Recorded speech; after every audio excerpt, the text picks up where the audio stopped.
this is the cost of surrender. Yun ang pag-uusapan naman natin today. And, there is nothing better, according to the Bible, kapag tayo po ay nagpasakop at sumuko sa ating Panginoon. Dahil yan ang nagbibigay sa atin ng pinakamagandang perspective sa ating buhay. So today, pag-uusapan natin ang finishing strong cost of surrender para maintindihan natin ano nga ba ang mangyayari kapag sinorender ko ang buhay ko sa Panginoon? Ano nga ba ang mangyayari pag hindi ko sinorender ang buhay ko sa Panginoon? So, basahin po natin muli ang ating Bible verse na binabasa natin for usually the theme of the month. In this case, Luke 14:25 to 30. Kung kayo po ay nasa isang lugar na komportable, you can stand up with me para lalo pong mabigyan natin ng emphasis ang ating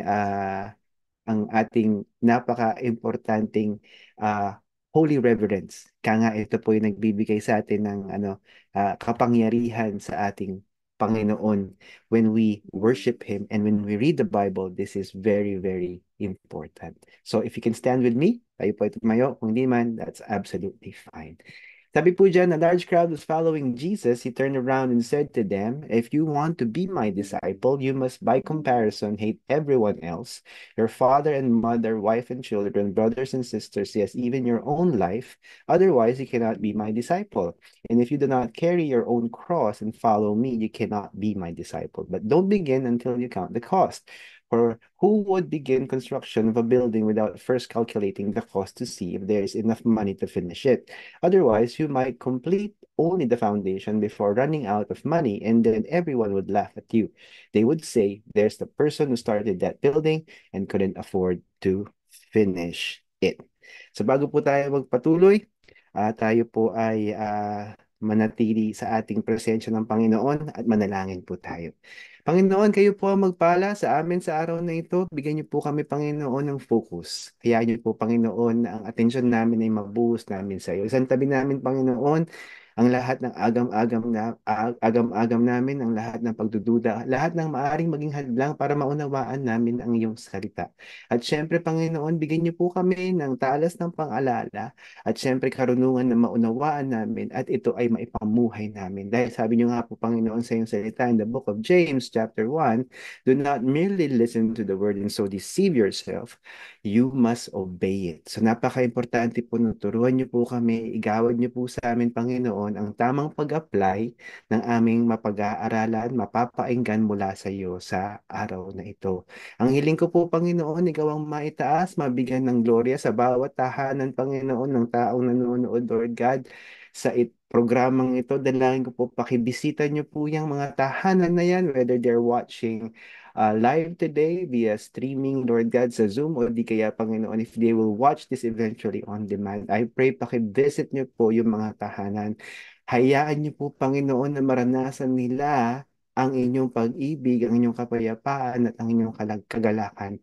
Hayaan niyo, Panginoon, na wag nila, Lord God, na ma-deny na ang kapangyarihan mo, Panginoon, ay umaabot sa kanilang lugar. At ang iyong kapangyarihan, Panginoon, ay maaring pumasok sa kanilang puso't isipan at manatili, Panginoon, sa kanilang sangkatauhan kung sakasakali, Lord God, sila ay magpapasakop sa iyo.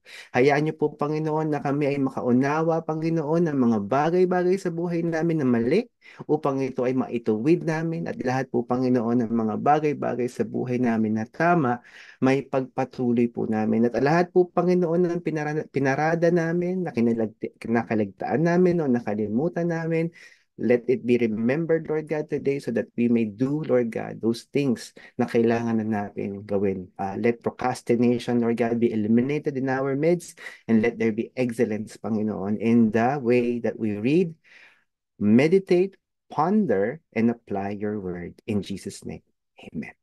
Ayan, so napaka-importante po na maintindihan natin na tayo po ay sumusuko one way or the other. Dalawa po ang spiritual beings that we surrender our lives to. It's either we surrender it to the God of the Bible or we surrender it to Satan. So paano nga ba yun? So if you don't surrender kay God, you are surrendering your life kay Satan. Kaya nga po maraming pamilyang magulo. Maraming pamilya nag-aaway sa pera. Maraming pamilya nagsisiraan because the centerpiece of their home is not God.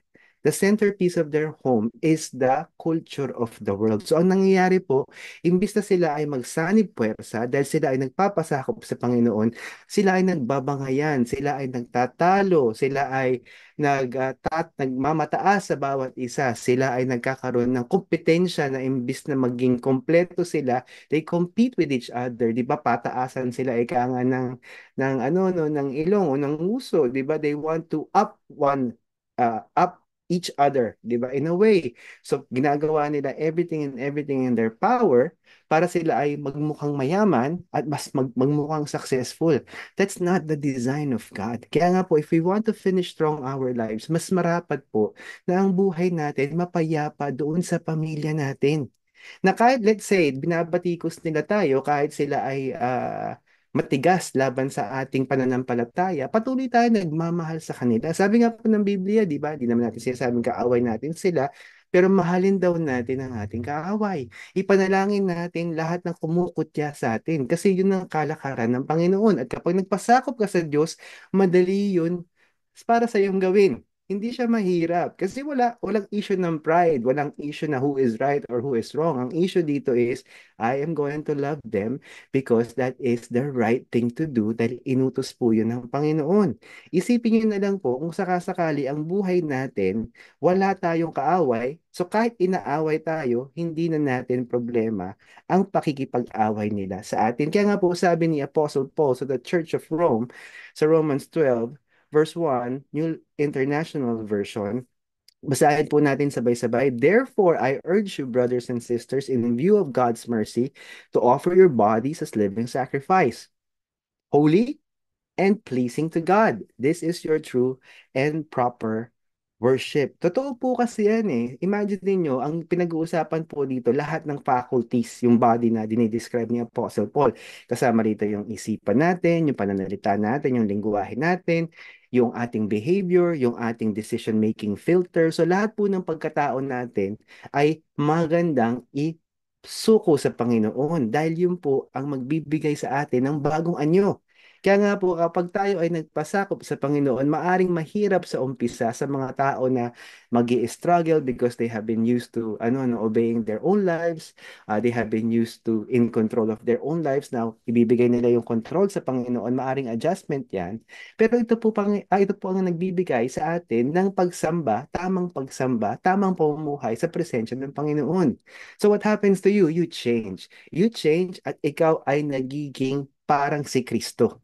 So let's say ako si John De La Rosa, mawawala ang imahe ni John De La Rosa, ito ay mapapalitan ng imahe ni Kristo. Ang ibig sabihin po nito, yung ugali, yung lingwahe, yung decision-making filter ng Panginoong Jesus, yun po yung magiging pattern ng buhay ko, yun po yung magagaya ko. Hindi mawawala, of course, ang pagkatao ko o yung pagiging unique ko, pero mai-incorporate ko po sa buhay ko ang presensya, pag-ibig, pananaw ng Panginoon, yung lengguwahe niya na napakaswabe, kung kailangan siya maging matapang, magiging matapang siya, kung kailangan siya magpagalit, magpapagalit siya.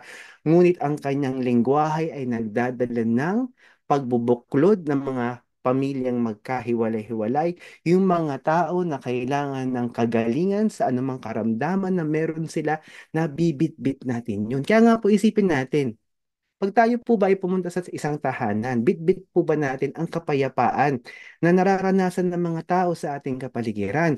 O bit-bit natin yung bigat ng mundo dahil hindi natin ito na isusuko sa Panginoon. Kaya imbis na nagiging kaaya-aya ang ating presensya, nagiging kainis-inis tayo. So tingnan nyo nga po ang katabi nyo kung meron kayong katabi. Siya ba ay mukhang kaaya-aya o mukha siyang kainis-inis? Ayan. Ito po yung cost ng surrender. Kasi importante po maunawaan natin na there is always a cost of not surrendering or surrendering. Again, uulitin ko lang po ang sinabi ko. Dalawang spiritual beings tayo nagpapasakop. Either we ask the God of the Bible to take over our lives or we surrender to the wiles and attacks of the devil because we follow yung sinful nature niya. So lima po ang pag-uusapan natin, understanding surrender, the challenge of letting go, surrendering control to God, the example of Jesus' surrender and the freedom found in surrender. So napaaganda po niya. So pag-usapan po natin, understanding surrender. Ano ba ibig sabihin ng surrender? To cease resistance, huwag tayong pumalag, at magpasakop tayo sa otoridad. In this case, ang aking encouragement po sa inyo, kung magpapasakop lang po tayo, magpasakop tayo kay Jesus, sa ating Diyos Ama, sa ating Diyos na banal na Espiritu Santo. Luke chapter 9 verse 23 NIV version, sabi diyan, whoever wants to be my disciple must deny themselves and take up their cross daily and follow me. Ano po ba ang ibig sabihin nito sa sa sinasabi sa konteksto ng Panginoon? So sabi diyan is deny yourself. So ibig sabihin lahat ng mali sa atin, we deny that. Lahat ng mga fleshly desires, we deny. Ibig sabihin dapat isuko natin yan. Kung nagnanais tayong, let's say, ikaw ay lalaki, mahilig kang mag-porn, di ba? Ihinto mo yun.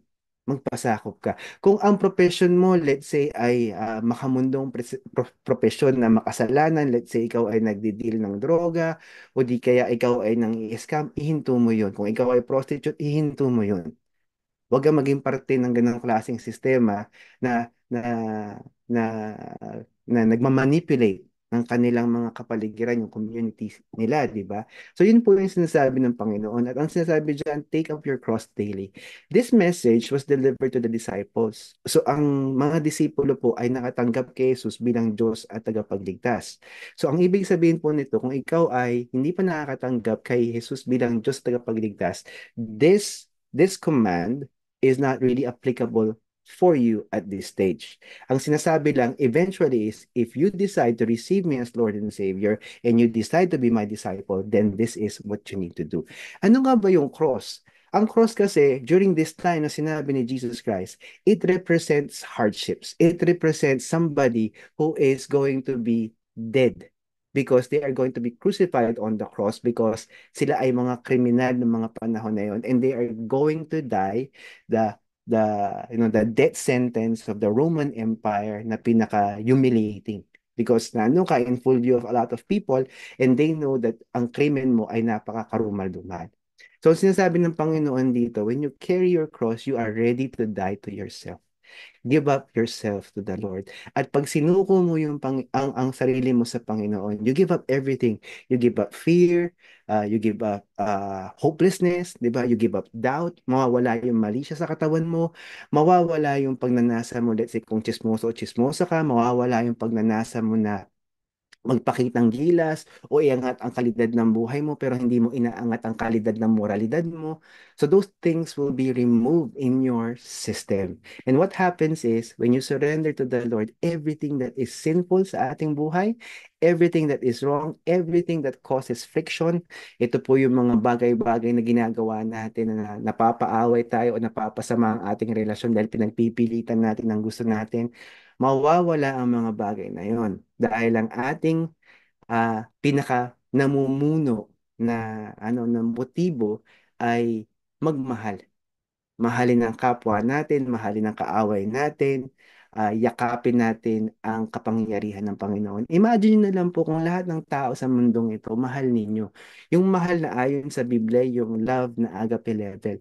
Gagawa ka ng mabuti, hindi mo isusumbat sa kanya yon. Gagawa ka ng mabuti sa kapwa, hindi ka nag expect ng anything in return. Dahil alam mo na ang Panginoon ang magbibigay sa iyo ng aumento. So, hindi mo kailangan singilin tong mga tao. Ang dami ko pong nakitang ganyan sa mga kamag-anak ko pa lamang. O, magkakasumbatan at the end of it all, di ba? O maniningil, let's say si tito, si tita na nagpaaral doon sa kanilang pamangkin. Kaya nga po nagiging, nagiging conflicting. Yung pagtulong, maganda yung pagtulong na pagtapos mo, let's say, yung pamangkin mo sa pag-aaral. Pero ano ang klaseng tulong ba yun? Was it an investment? Dapat sinabi mo na lang na, okay, papautangin kita ngayon, sisingilin kita pa may trabaho ka na. Di mas malinaw, di ba? Hindi yung parang, kunwari, kawang gawa, 'Di ba? Pero meron ka naman palang gustong pagbabalik lalo na pag nakita mo yung mayaman yung bata tapos pamamalita mo pa ako kung di dahil sa akin hindi na mayayaman yan, hindi man nakapunta pa sa pag-aaral yan dahil kung hindi dahil sa akin. So those are the things that are nasty. Pero pag nagpasakop tayo sa Panginoon, wala tayong ganong klaseng motibo. Motibo lang natin magmahal, tumulong, mailapit ang tao sa Panginoon, at syempre makikita nila na tayo ay genuine dahil nabago na tayo. Di ba? Napaaganda, napaagaang ng ganong klaseng pamumuhay kung tayo po ay natutong magpasakop sa Panginoon at hindi natin pinipilit yung mga bagay na gusto natin. Di po ba? Kaya nga po yung mga tao nagpapasakop sa Panginoon, pagtandaan nila, hindi sila natatakot maging mag-isa. At alam nila na ang Panginoon ang magbibigay ng kapangyarihan sa kanila na magkaroon ng kayamanan. Paano nga ba ang pagle-let go? Sabi po dyan, ano ba ang letting go?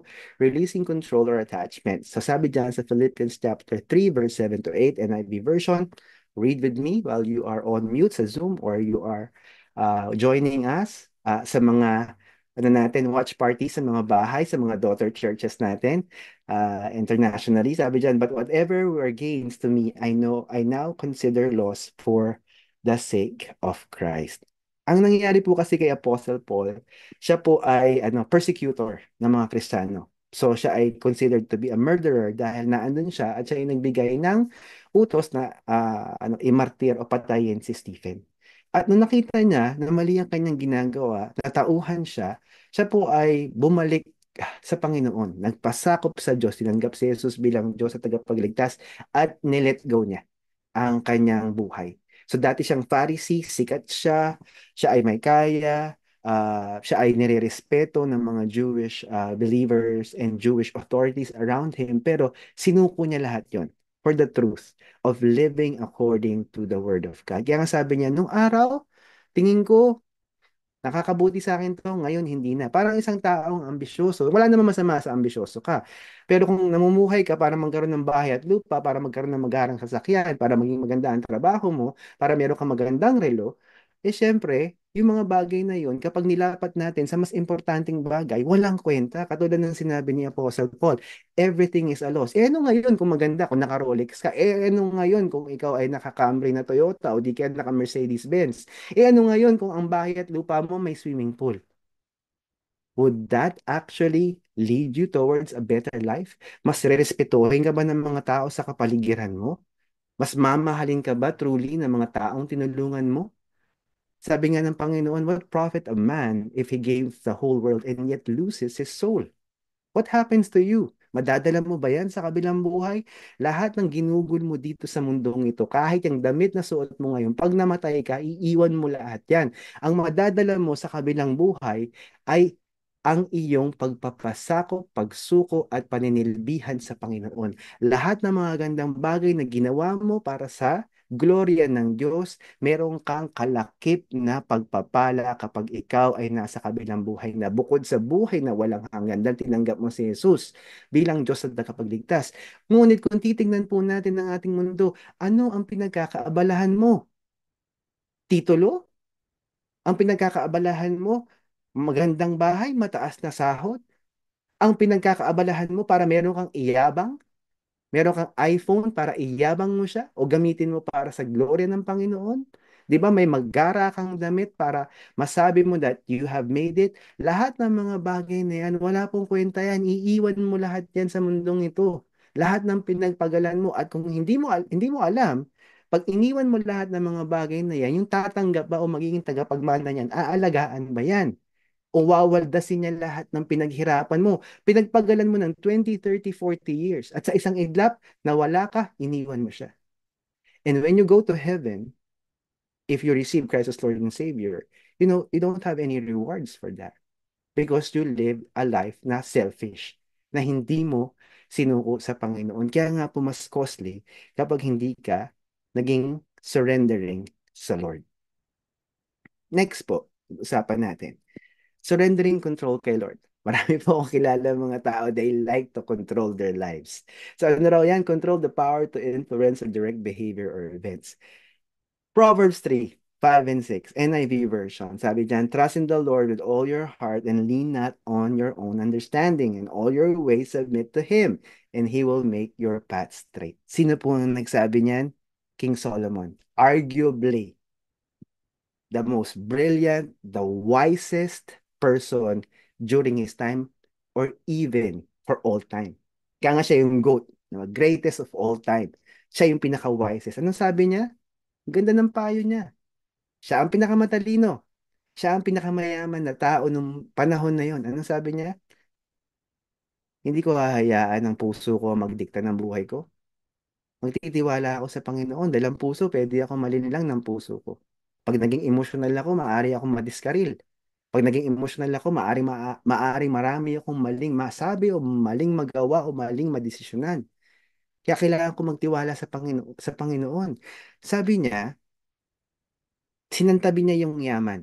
Sinantabi niya yung estado ng pagiging hari. Eh pag hari ka ng mga panahon, gano'n kayaman, kanino ka pa kailangan dumepende? Wala na. You have everything that you have. Kaya nga po nasubukan niya na lahat ng bisyo, nasubukan niya na lahat ng pwede niyang gawin. And he realized when he was writing the book of Proverbs, walang kwenta ang buhay na ikaw ang nagkocontrol. Mahirap, mahirap. Ang dami mong iniisip. And during that time, kapag ikaw ay hari, you are going to think about people na maaari kang i-assassinate, people na gustong kunin yung pagiging hari mo, pagkahari mo, di ba? Sino yung mga maaring maging karibal mo? Sino yung bansa na maaring ikaw ay gawa ng issue para magkaroon ng digmaan? So there's a lot of pressure. At ang sabi ng Panginoon, through King Solomon, the wisest and the richest man on earth during that time, or even arguably even now, sabi niya, walang kwenta ang yaman. Walang kwenta ang pagiging hari. Walang kwenta na meron akong palasyo. Walang kwenta na lahat ng daliri ko pwede kong lagyan ng mga ginto at pilak o 'di ba o maligo ako sa gatas, 'di ba? O di kaya lahat ng luho ay maranasan. Sabi niya ang magtutuwid lang ng buhay, ang magbibigay lang ng maayos na direksyon, ang magbibigay lang ng kapayapaan ay ang Panginoon. Kaya sabi niya, magtiwala ka sa Kanya. Huwag kang magtiwala sa sarili mo.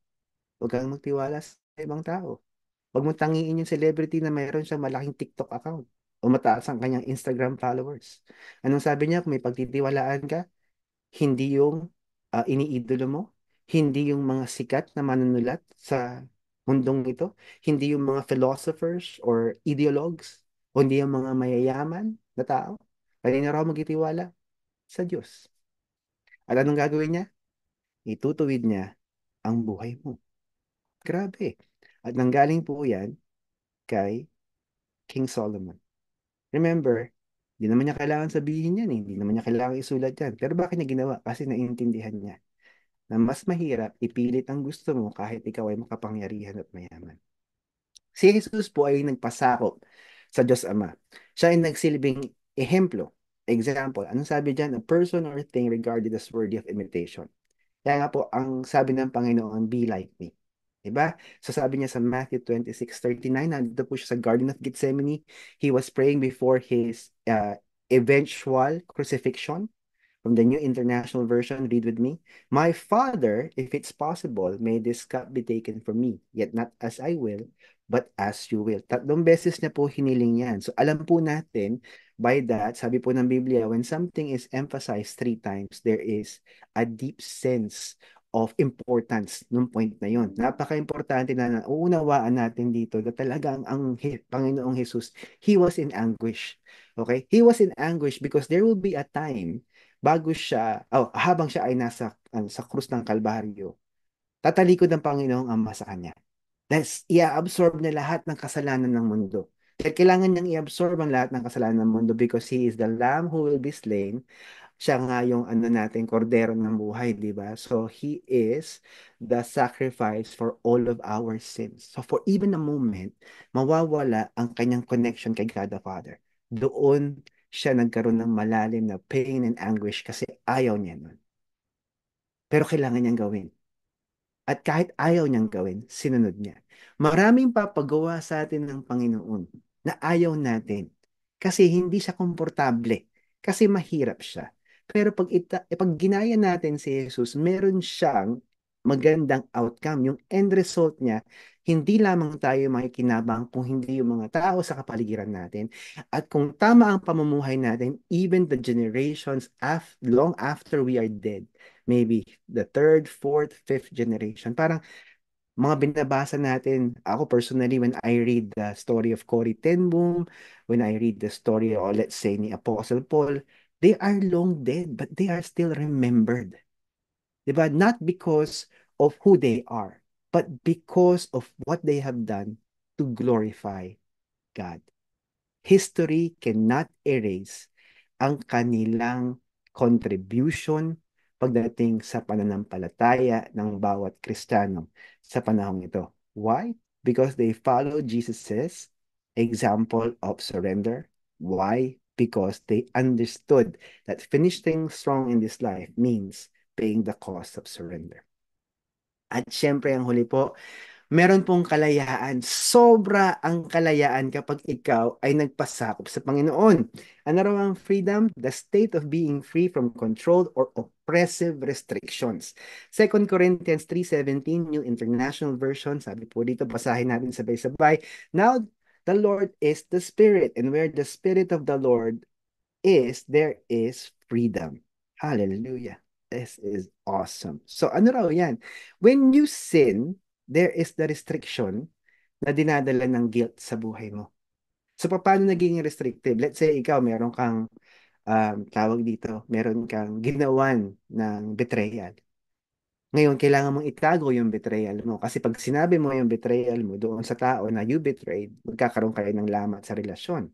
So the restriction of that is you keep the pain of betrayal by continuously sinning dahil ikaw ay nagsisinungaling sa harapan ng tao na iyong binitray. So meron kang guilt na nararamdaman habang kaharap mo tong taong to, lalo na kung ito ay best friend mo, lalo na kung anak mo to, o magulang mo to, o asawa mo to. If you betrayed somebody, the restriction of guilt will be there, the pain and sorrow will be there. Kailan ka magiging malaya? When you confess it. Ngayon, hindi natin alam kung paano tatanggapin ng taong binitray natin yung ating confession. Pero hindi ka magiging malaya. So, ikaw ay restricted sa imprisonment ng guilt mo. Di ba? Yun ang mangyayari sa'yo. So, anong gagawin mo potentially sa mga tao na na-experience yung kinounsel? They are extra, tawag dito, extra kind, extra loving, extra caring sa mga taong binitray nila. There is that short span of time na nagbabago yung behavior nila and they become a better person towards that person whom they have betrayed. Yun ang nangyayari. Yun ang kalakaran. And sin will restrict you. Will, anong gagawin ng kasalanan? Gagawin kang dodero o dodera. Gagawin kang malisyoso o malisyosa. Okay? Gagawin kang matatakutin kapag ikaw ay nagkasala. Yun ang restriction. Kaya nga, kapag ikaw ay nagpasakop sa Panginoon, where the Spirit of the Lord is, there is freedom because you are freed from what? The oppression of sin. Kaya pag nagpasakop ka sa Panginoon, wala kang takot, wala kang keme, di ba? Hindi ka sinungaling, di ba? Easy as you are, 'di ba? Kahit naka-Yalex ka lang t-shirt, pumunta ka sa isang event, 'di ba? Wala kang pake. Hindi mo kailangan mag-Giorgio Armani na bag, 'di ba? Kahit nga ano ka lang nakasako bag ka lang, wala kang problema. Dahil hindi ka nagpapanggap. 'Di ba? Ang sarap maging malaya kung hindi ka nagpapanggap at ang sarap maging malaya doon sa oppression ng pride na gusto mong meron kang patunayan. Ang dami ko pong kilala mga tao na meron sila parating gustong patunayan sa mga tao sa kapaligiran nila. Even the way they converse, kailangan sila yun nasa top. They need to win that conversation. Bakit? What for? Anong magagawa ng ganong klaseng ugali? Di po ba? Kaya nga po, kapag ikaw ay nagpasakop sa Panginoon, kahit hindi ka ikaw ang may kasalanan, ikaw yung magkakapag-ayos. Kasi walang issue sa iyo eh. 'Di ba? O sinaktan ka, let's say, ng asawa mo, may sinabi siyang hindi maganda, okay? Nakulili yung tenga mo for a while, pero ang dali mo magpatawad, ayaw niyang lumapit sa'yo dahil maaring guilty siya o tingin niya tama siya, ikaw yung may kasalanan, di lumapit ka sa kanya. May mawawala ba sa'yo? Bakit hindi ka lalapit? Kasi ma-pride ka. Dahil ikaw ay kinokontrol ng pride. Wala kang kalayaan, di ba? Ang pride na nagkocontrol sa'yo, so ayaw mo makipag-ayos. Kailangan siya yung mauna. Siya yung may kasalanan. Siya yung nagkamali. Eh kung wala kang pride at malaya ka, makipag-usap ka sa kanya. Di po ba? Ano mas maganda? Papairalin mo yung pride mo? Halos hindi ka makatulog, nabubwisit ka? O papairalin mo ang humility at surrender mo sa Panginoon? Makakatulog ka ng mahimbing, walang issue sa iyo yung nangyari. Kung ayaw niya makipag-areglo, problema niya yun. Pero ikaw, ginawa mo ang tama. Ganyan po kaganda ang buhay na nagpapasakop sa Panginoon. Because alam niyo po, sa totoo lang, makinig po kayong maigi. Kapag tayo ay namatay, eventually we will all die. Mamamatay po tayong lahat. Pag-uusapan ng buhay natin. Anong kwento ang ikukwento ng ibang tao tungkol sa buhay mo? Ikaw ba yung tao na nagbigay ng gloria sa Panginoon at nakapag-ambag sa buhay ng mga tao sa iyong kapaligiran? O ikaw ba yung tao na nagmatigas, pinilit mong magpasikat, namatay ka, ano ngayon? Ano ngayon?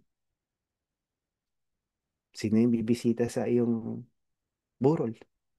Ano yung sasabihin nila kapag long after you're dead? Good riddance pa. Buti namatayan. Tama lang namatayan. O they will feel the loss because you died. Because they know ang laki ng ambag mo sa buhay nila. Tayo po ay manalangin at magpasakop sa ating Panginoon. Sa mga hindi pa po nakakatanggap kay Jesus bilang Diyos at tagapagligtas, naanyayahan kita ngayon. This is very important for all of us because this is the right thing to do. Hallelujah.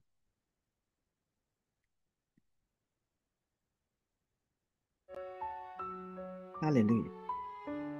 Hallelujah. So ito lang po ang gagawin mo. If you want to surrender your life to Christ today, 3 steps. Kung ikaw to at handa ka na, nasaan ka man, sa lupalop ng mundong ito, it doesn't matter. What matters is ikaw ay handang magpasakop at humingi ng tawad sa Panginoon. Step number 1, ihingi mo ng tawad ng lahat ng kasalanang naaalala mo. That's the most important thing right now is to have a repentant heart. The Bible is very clear. Sabi niya, if you confess your sins, He is faithful and just to forgive you and cleanse you of all unrighteousness. Sabi niya sa 1 John chapter. So, hindi kailangan masabi mo lahat ng kasalanan mo at mahingi mo ng tawad sa Panginoon. Importante, alam ng Panginoon, ikaw ay repentant.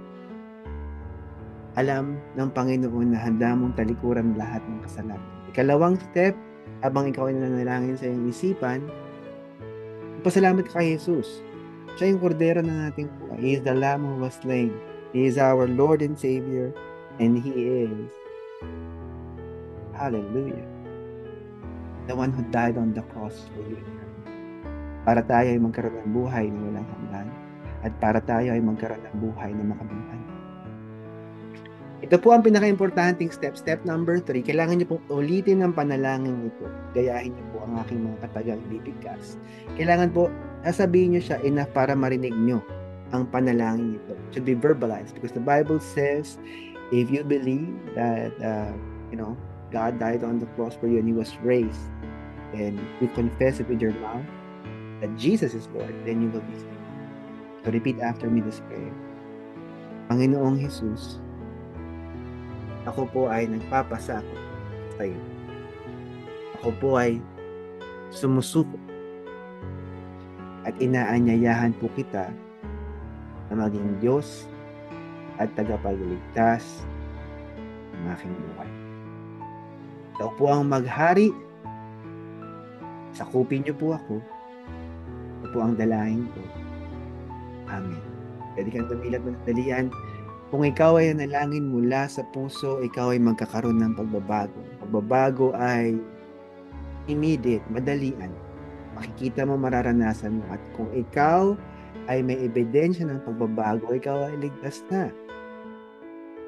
Pag ikaw ay namatay, sa iyong pisikal na katawan, ang iyong kaluluwa ay pupunta sa kalangitan. Pero higit dyan, makikita mo ang pagbabago mo araw-araw. Kakaroon ka ng pagkauhaw sa panalangin, pagbabasa ng salita ng Diyos, at makikita mo ang sarili mo na isusuko mo ang lahat ng mali, lahat ng kasalanan sa kapangyarihan ng Panginoon. Nais ko pong ipanalangin ng mga kapatiran ngayong araw na ito kung ikaw ay nabubuhay at pinipilit mong hawakan ang iyong buhay. And the Bible is very clear. Whoever loses his life will find it. Whoever finds their life will lose it. Kung ikaw ay hindi nagpapasakop sa Panginoon, kapatid, ikaw ay sumusuko sa kampo ng kadiliman at ikaw ay nabubuhay sa kasalanan. Masakit man sa tenga, pero yan ang totoo. Kung hindi ka nagpapasakop kay Jesus, ikaw ay nagpapasakop sa kampo ng kadiliman. Nabubuhay ka sa kasalanan, maaring ikaw ay lubog sa utang, maaring wala kang mapagkatiwalaang kaibigan, maaring magulo ang isipan mo, maaring nakikita mo ang mga anak mo kung meron kang mga anak lumalaking mga pasaway. At kung maaring makikita mo at pag susuriin mo yung mga kaibigan mo ay hindi totoo. Umalik ka sa Panginoon. Kapatid. Magpasakop ka sa Kanya. Taas mo ang iyong kamay. Huwag kang magmatigas. Magmatigas. Kung talagang ikaw ay nagpapasakop sa Panginoon at hindi sa kamunduhan, sa ngayong buhay mo na to, ikaw ay naninilbihan sa Panginoon, may ministry ka, meron kang simbahan kung saan ka nagpapasakop. Ngunit kung wala, alam mo na ikaw ay nagkakasala.